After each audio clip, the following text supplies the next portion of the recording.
Welcome back to another episode of Legacy Battle. I got a supersized show for you, one that I've been really hyped about here for a while now.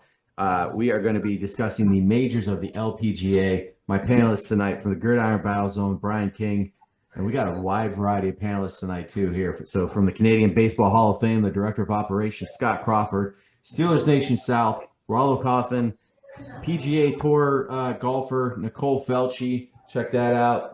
That's her autograph right there. She's going to be playing in her first major like right before this show comes out. So everybody go check the stats. And we are joined for our special guest tonight by LPGA alum and current Legends Tour golfer. She has 15 career tour wins, 2 majors, a member of the Wisconsin Golf Hall of Fame, and Team USA assistant captain in 2011. Welcome, Sherri Steinhauer. Thank you so much for coming on. Thank you. Thanks for having me. Appreciate it. As always, we're going to have a Q&A for Sherri afterwards. We got a lot of panelists, so we may only get one question each, but we'll figure that out when we get there. And we're going to jump into our majors, and Brian will start us out. All right, so I'll start off with the Du Maurier Classic. It's a tournament which ran from 1973 to 2000 and then transformed into the Canadians Women's Open in 2001 until today. It became a major in 1979, but it lost its status in 2001. The 2024 purse was $2.6 million, with $390,000 going to the winner. It's a 17-hole stroke play. It's been played at several different courses in several different Canadian provinces. St. George's in Toronto, Beaconsfield in Quebec, St. Charles in Winnipeg, and the Vancouver Golf Club, just to name a few. Interestingly, despite running for over 50 years, this event has been only won by a Canadian twice. Its inaugural year in 1973 by Jocelyn Barraza, and then again in 2018 by Brooke Henderson. Some all-time LPGA greats have won this Open, including Michelle Wie, Lydia Ko, and Annika Sorenstam. The Open record was set in 2019 by the South Korean Ko Jin-young, and she shot a -26. And Wow. she also tied the record with the largest margin of victory, 5 strokes. And in 1992, our wonderful guest today, Sherri Steinhauer, won this event as she outpaced Judy Dickinson by 2 strokes and a Hall of Famer, Julie Inkster, by 3 strokes. Sherri, any idea why this tournament was replaced by the Evian Masters? And tell us about your time winning that tournament. I figured that question was going to be asked, and I actually happened to be on the board of the LPGA when that was all going down, and was that 2011, 2010, and so obviously I can't say a lot about it, but we're lucky to still have the tournament around. So I think in order to have it around, we definitely wanted to go down the route of making it a major. But so I won the Du Maurier in 1992, and it was actually my very first win. So kind of lucky in that respect. I think I was more nervous about trying to win a tournament and wasn't thinking about it being a major, and I ended up on top that week. My parents were there, so it was a very memorable, wonderful week in Winnipeg at St. Charles Country Club. You remember what you won by? I think it says I won by 3, but I thought going into the last hole I had a 1-shot lead. She won by 2. I said that. That's what I thought. Yeah. Right. Okay. Yeah. I think she 3-putted the last hole, and I 2-putted. So I remember the last hole very well. I hit the ball to the right by a tree. I had to punch it a little bit, keep it low, and run it up. I had like 4-iron in, got it to the front of the green. She hit it pin high. I was probably 50 feet. She was probably, 40 feet. And I'm thinking she could make it. I could 3-putt. There was a lot. And I ended up hitting it up really close. So so I felt pretty good. About that. And then she ended up 3-putting, and I ended up winning by 2. She put the pressure on her. Way to go. Yeah. Well, let's move on to the Chevron. Go ahead, Scott. Yeah, so I got the Chevron Championship. It first played in 1972, but didn't become a major till just over 10 years after. So the early 80s became a major. The first winner was Jane Blaylock, say back in 1972. This year it takes place in Woodlands, Texas, late April. The 2024 champ was Nelly Korda from the USA with a -13, and not quite as rich take home as the other tournament Brian just mentioned, but she took home 1.2 million. And it was her fifth straight LGPA victory, which equals a record for winning 5 in a row. Canadian Brooke Henderson finished third at -10, so got to get on our Canadian push there, being up here in Canada. And it's a Jack Nicklaus, Nicklaus signature golf course, so it's a pretty high tech quality golf course. I look back at all the repeat winners, and it's obviously a very hard tournament to repeat win. Since 2000, there's only been 3 repeat winners at the Chevron Classic: Annika Sorenstam 3 times, Carrie Webb twice, and Brittany Lincecum won it twice as well. So lots of different winners over the last 25 years. The history of the trophy, it used to be called, it's called the Dinah Shore Trophy. She's one of the people responsible for helping ladies professional golf achieve the prestige they have today. And trophies made in the early 80s when it became a major. And it was presented by Dinah Shore until she passed away. And then it's even been presented by the President of the United States, George W. Bush, as well. So very obviously high influential tournament to have the president there for a few years to present the trophy. So that's the Chevron Championship. Sherri, if you had won this one, would you have jumped in Poppy's pond after the win? Oh, no doubt. Absolutely. Had to do that after Amy Alcott was the first one to do it, and that it never everybody did it every single year afterwards. So I wasn't gonna let that go. I was gonna follow the fun. So any memories from this tournament? Any holes that stick out? It was actually, I only had 3 top 10s at that event. One of my favorite tournaments, great golf course at Mission Hills. I actually lived in Mission Hills, so I knew the golf course. I didn't have great events there, but it was always one of the players' favorites. The course was always in such great shape, and they took care of us really well, and it was just a great event. Awesome. Let's move on to Nicole. Okay, I have the now known KPMG, which I'll be playing in later this summer. I'm really excited to make my debut out there. But this event first started in 1955. I'd say it's one of the more iconic majors on the tour. It was formerly just known as the LPGA Championship, and then in 2015, the LPGA announced that they were collaborating with the PGA of America, and they became a partner. So then it was like the Women's PGA Championship. And then along with that, the KPMG also became a sponsor. Beverly Hansen was the first winner in July of 1955, and Amy Yang won it last year at 7 under. There have been a lot of multi-winners. Just a few of them are Mickey Wright, Nancy Lopez, Lori Davis, Yanni Sang, Patty Sheehan, Inbee Park, and Julie Inkster. So that's just like half the list. There's so many. It was at a few different venues. It would like stay at the same venue for a few years. The past few years, it's been changing, and this year it's at PGA East in Frisco, Texas. So it's the first time it's ever been at that course. It has one of the biggest purses now on the LPGA, so it has $10.4 million for the purse this year. And I think one of the big things about it was in 2005, the amateur, no amateur rule was revoked, and Michelle Wie, who was 15, actually played in it.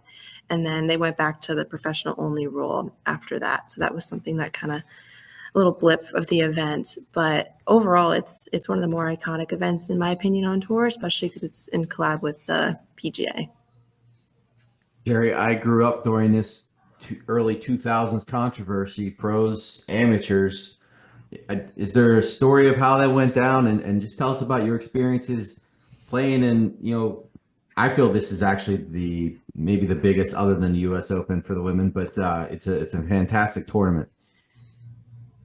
Yeah, I actually don't remember a lot about that. I just know that, the LPGA was always trying to figure out ways to raise awareness and all. And Michelle Wie was such a big figure at that time. And so it brought a lot of attention to the LPGA. So I know that that played part of the role of them letting an amateur in that year. But it was a great tournament. It moved around. I played it as the Mazda LPGA Championship years ago, and then it changed to the McDonald's, where we played at DuPont Country Club for so many years, and it was that was a great venue. I remember I got a nickname on it's about the seventh hole. It's a little dogleg right up a hill, and my ball went through the fairway into the rough, and I couldn't see it, but we got up there, and the marshal said that a fox took my ball. So then they nicknamed me Foxy Lady. So I had that nickname for a long time, and it stuck. Years later, people still remembered that story. So it was pretty wild, but I guess that's the memory I have of the LPGA Championship. So the ball was never found? No, it was never found, and I could just replace it, and no penalty. Oh wow, no penalty. Okay, Yeah. fair enough. I'm going to use that next time I hit one in the woods or something. There you go. Right. Fox took it. Excellent. All right, let's move on to Rollo. I got the U.S. Women's Open, established in 1946. It was the only event to have been recognized as a major since it was established in 1956. It is the second major of the season. It's the highest purse in women's golf. This year it will be $12 million. It will be played at Erin Hills, which is one of 15 sites to host the U.S. Women's and Men's U.S. Open. Since 2018, the Open has normally been held prior to the Men's Open, giving the world's best players the ability to play on some of the best golf courses.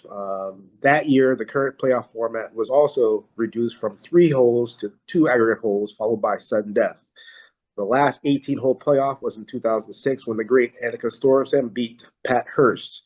Yuka Saso has won 2 of the last 4 U.S. Opens, and foreign-born players have won 8 of the last 10 and 15 of the last 20. The last American to win was Allison Corpos in 2023. Julie Inkster holds the course record at 16 under par in 1999.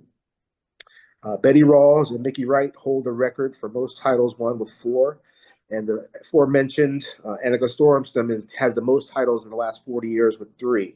But Yuka Saso, who's the defending champ, can tie that record if she wins this year's title in Erin Hills.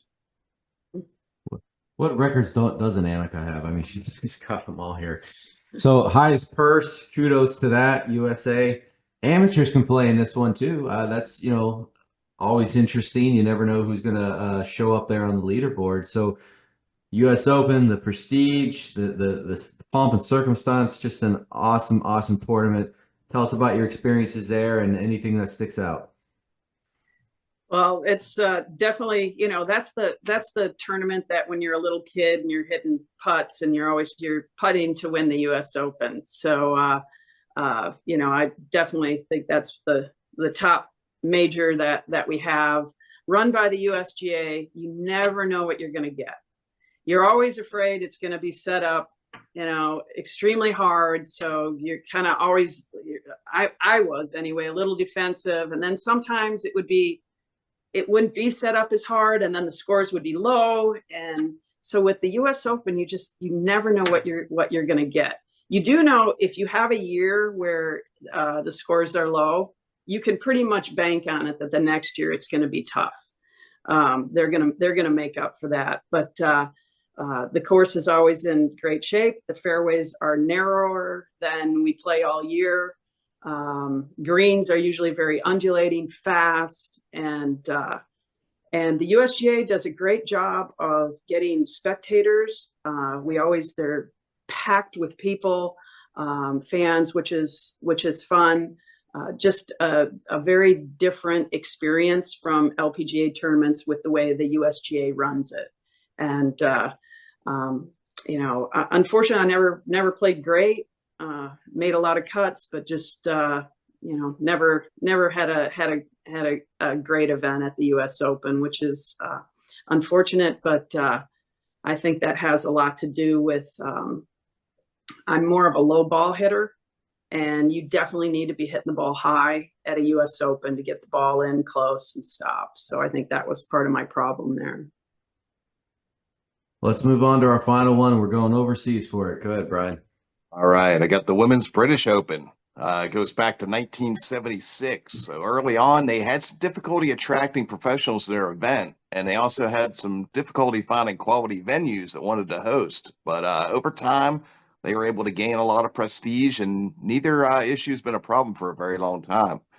In 1994, the Women's British Open gained a permanent spot on the LPGA schedule. And in 2001, it reached the status of a major event. It's usually played in either July or August. Over the years, several courses have hosted this event, including Woburn, Royals Birkdale, Sunningdale, and St. Andrews Link. The best ladies golfer at all time at this event, that's a tough debate between Carrie Webb of Australia and our lovely guest, Sherri Steinhauer.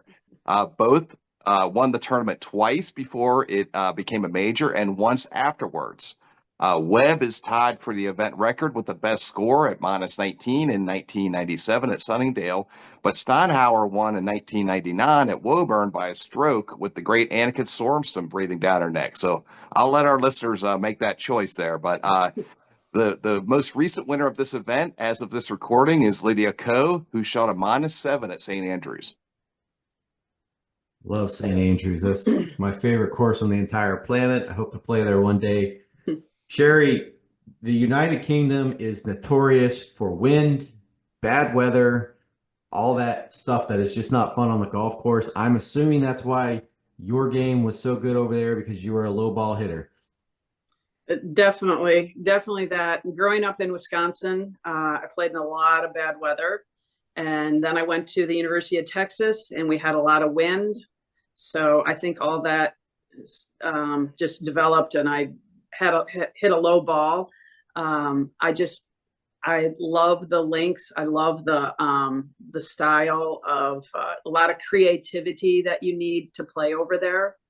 But the interesting thing is when I won it in 99 at Woburn, that's kind of in the middle of the country, and it was more of a tree line golf course. So it wasn't the regular links style, but so that was a little bit different. But Royal Lytham is just the classic links that I just really love to play, and the creativity. And one of the things that I did there, I think it was Nick Faldo, I had read that he had won and he had walked the course backwards, because over in England, a lot of the bunkers, you can't see them from the tee, but if you go from the green, then you can see them.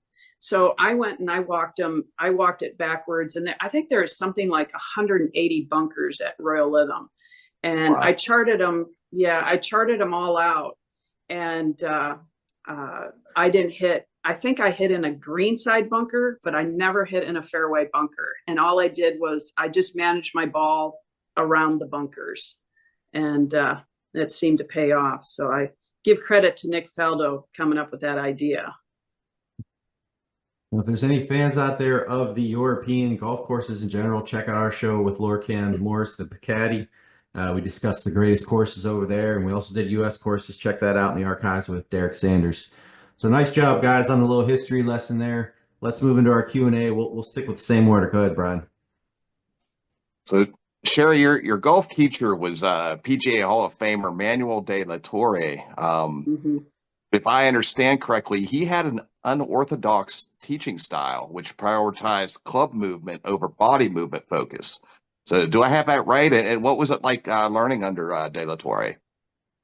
Well, it was fantastic. My teacher growing up was Alan Mitchell when I was very young. And so he just taught me the basics of the golf game, and he knew my swing and how to get it back. And one day he said, you know, you need to find another teacher who can take you further. I tried a number of different teachers, and while teachers would teach me and I could perform what they said when I was practicing, and I hit the ball really well, when I got under pressure, I couldn't make the swing that they wanted me to make. When I went to Manuel, he teaches in such a way that when I got under pressure, it didn't matter. You set the club in motion and your body follows a motion. And that's the gist of his teaching. And when under pressure, I was just able to pull that swing, that swing off. And that's what, that's the way he taught. And that's why I credit any success that I had was to him, because I never would have, I don't think I ever would have made it on tour unless I had found him. All right.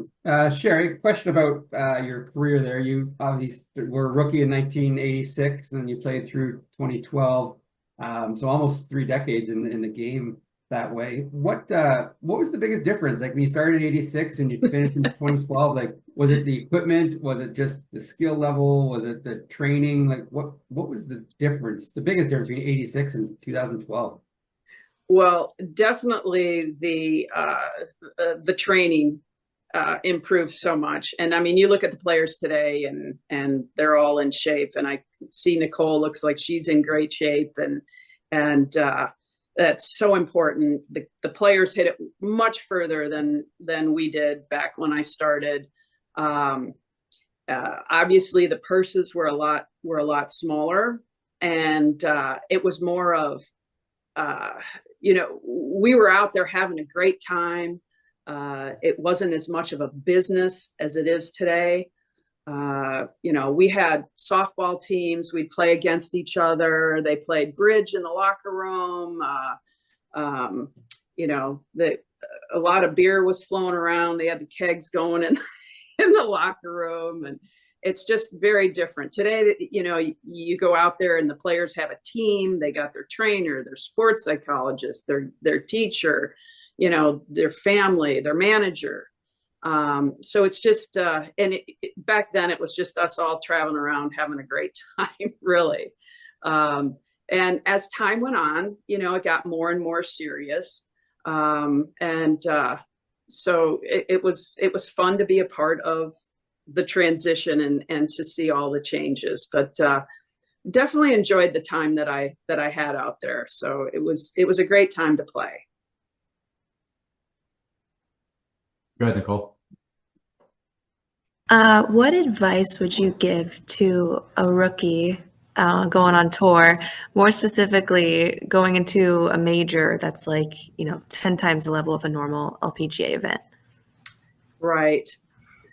Well, there's so much with the advancement of technology and everything. There's so much out there that you can do. But the first thing that I would do is I would go on Google Earth. I would find the golf course. I would find every hole, learn them in your head. Then there's also different apps that have the golf courses on them. But I would definitely chart everything before you get there so that have you played it before? No, but I'm actually leaving tomorrow. I'm going to play 2 practice rounds. And I have done something similar to what you're saying. It's very helpful. You're so right. Okay. Well, that's good. That's great. So when you get there, I think it's great that you're getting there early, figure out where to park, figure out the hotel you're going to stay in, do everything you can before you get there. That you just don't want any surprises once you get to the event.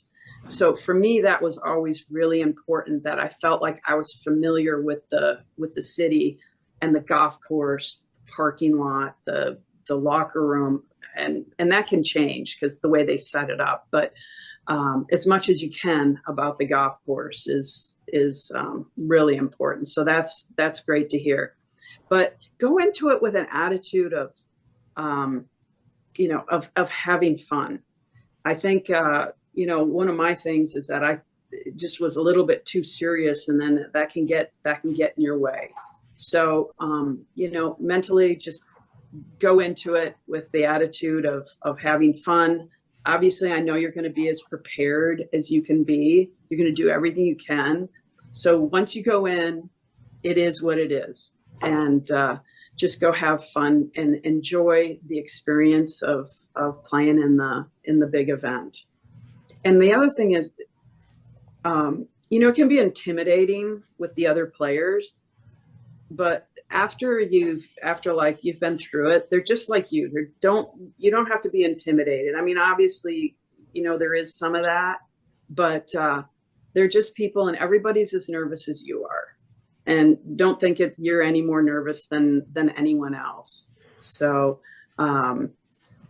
just go in and have fun and really soak in the experience. That's awesome. Thank you. Sure. Good luck. It's going to be great. Sherri, in 1999, you were part of the largest playoff in LPGA history with great C. Ray Pack and Kerry Webb. Can you tell us a little bit about that experience, and what was it like playing in? What was the nerves like in that moment? Actually, when you get in that situation, we were just all kind of having fun with it. I mean, we all, obviously want to win. But I can remember going back and us all kind of laughing and couldn't believe how many of us were in the playoff, and we just kind of enjoyed the experience. And I remember I had a putt and I missed it, and Sherri Pack ended up winning. So it was just a fun kind of a fun experience. So I don't know what the exact percentages are. I'd say golf is 90% mental, because that's what it feels like.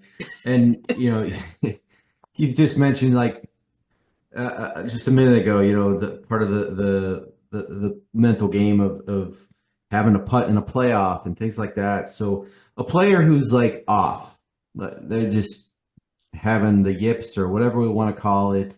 How does one in the middle of a tournament get their head straight? I mean, is it something that the caddy's jumping on you about, or is it simple as just like, I don't know, we saw in Tin Cup, he moved all his stuff from one side of the pocket to the other? Just give me a little walk through that. What's going on when, as a golfer, your mental game's just gone?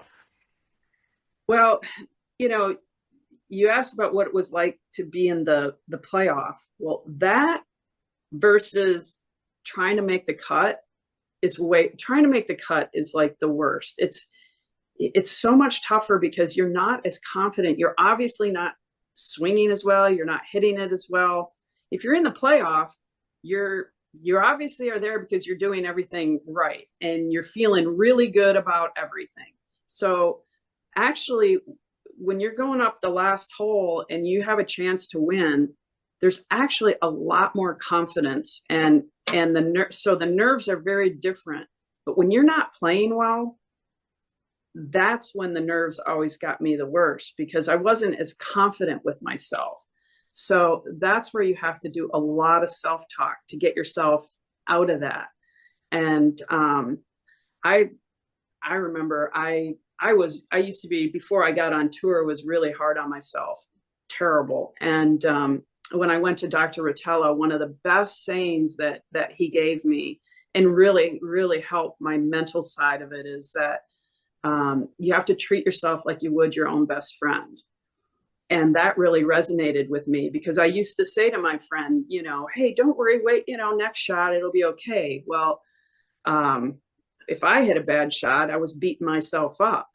So going to see Dr. Rotella helped a lot with those situations with when you're not playing as well, and you have to just you have to self-talk and be good to yourself, because if you're not doing well, you can't bring yourself down anymore. That isn't going to do any good. So you're trying to do everything you can just to be positive. We know that golf is a ridiculously hard game, and I can't play well all the time, and you have to accept those times and figure out the best way that you can be positive to at least get the best out of that day. I actually want to build off that just for a second here. So this may be like an old man talking, but I feel like the younger generation, no offense, Nicole, you guys just aren't as mentally strong as 20, 30 years ago. And we see, professionals taking these mental health breaks now in other sports. I mean, is that going to become a big factor in golf, because it is just the most challenging mental game on the planet, really? I don't know. That's a good question. I'm not sure if back then people weren't dealing with it, but it just wasn't talked about. I mean, right. I probably could have fit in that category a few times, some of the thoughts I had, but I think it's good that now players are able to talk about it and release it. I think that's really important. So I have no idea where that's going to go with the new generation. Nicole, if you have one more, you can finish this out. Sure. What was your favorite event on tour and why? What was my favorite event? I loved the Nabisco Dinah Shore. I mean, even though I didn't play as well, it was just an amazing, fun event to play in. Just because the golf course was in such great shape, and the rough was long. It was hard for me. It was just the course wasn't set up great for me. It was pretty long, and I was, as I said, I hit the ball lower, so that part was tough. I mean, it would be easy for me to say the British Open was my favorite, but I don't know that it was necessarily my favorite. It was always such tough conditions and all. But so I'd have to say the Nabisco Dinah Shore at Mission Hills. And I think a lot of the players would say that too. Mm-hmm. I played Q School on that course almost 3 years ago, and I fell in love with it. So I know exactly really? It's incredible. Didn't you guys play the Palmer too? Did you play the Palmer and Palmer, Dinah Shore, and then I played, I think it's called Shadow Ridge. It wasn't on the property, a different course, but yeah, we played played the two on property, yeah. Oh, wow. Oh, that's great. Yeah, it's a fun place. It was so cool.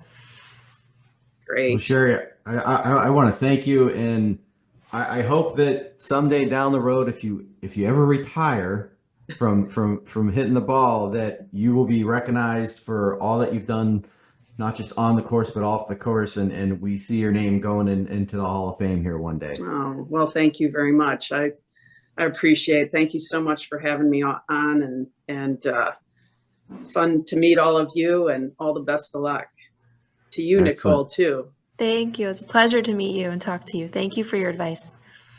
Thank you. Remind everybody, hit that like, subscribe, notification button. We'll see everybody next time. Have a good night.